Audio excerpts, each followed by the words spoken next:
Welcome to बाल Govind ma'am. कक्षा 10 पाठ 3 पद्यांश 3 और भाग 4। बच्चों, इससे पहले मैंने आपको पाठ 3 सेनापति का पद्यांश 1 और 2 भेज दिया है व्याख्या सहित। अब मैं आपको पद्यांश 3 का वाचन करूंगी और इसका व्याख्या आपको समझाऊंगी। पद्यांश 3 कुछ हमारा इस प्रकार है। दामिनी दमक सुरचाप की चमक श्याम, घटा की झमक अति घोर घनघोर ते कोकिला, कलापी कल कूजत है चित तित, सिकर ते शीतल समीर की झकोर है। सेनापति आवन कयो है मन भावन सो, लाग्यो तरसावन विरह जुर जोर है। आयो सखी सावन मदन सर सावन, लग्यो है बरसावन सलील चहु और ते। बच्चों, इसमें वर्षा ऋतु का वर्णन किया गया है। किस तरह बारिश का मौसम होता है तब इंद्रधनुष बनता है और बिजली चमकती है। किस तरह हवा चारों ओर से हवा ठंडी ठंडी हवाएं चलती है, घनघोर बादल आते हैं यानी काले काले बादल आते हैं, उसका वर्णन इस पद्यांश में किया गया है। इस पद्यांश के अंतर्गत शब्दार्थ कुछ इस प्रकार है। दामिनी बादलों में चमकने वाली बिजली, सुरचा इंद्रधनुष, श्याम काली, झमक मंद मंद बरसती बूंदों की ध्वनि यानी छोटी छोटी जब बूंद बरसती ना हो तो उसकी आवाज़ आती है।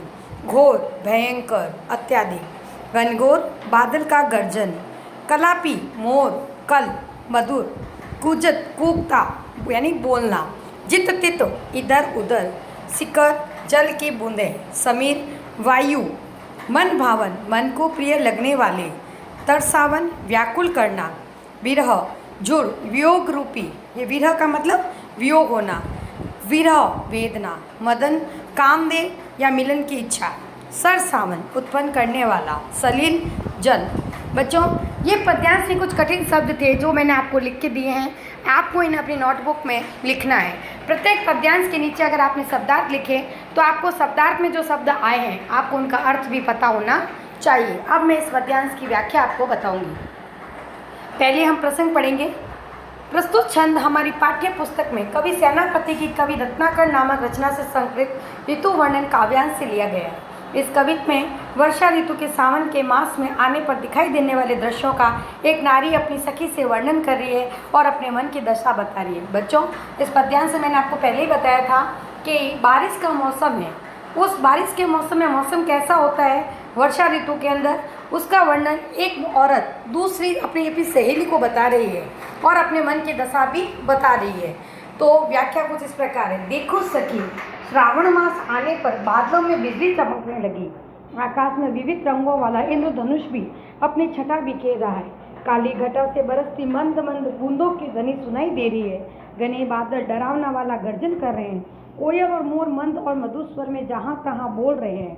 वर्षा की बूंदों से शीतल पवन के झोंके आ रहे हैं। मेरे प्रिय ने मुझे आने का संदेश दिया है। अब तो उनसे मिलने के लिए मेरे वियोगी हृदय तरस रहा है। हे सखी, देखो मिलन की इच्छा जगाने वाला सावन का महीना आ गया है और चारों ओर जल बरस रहा है।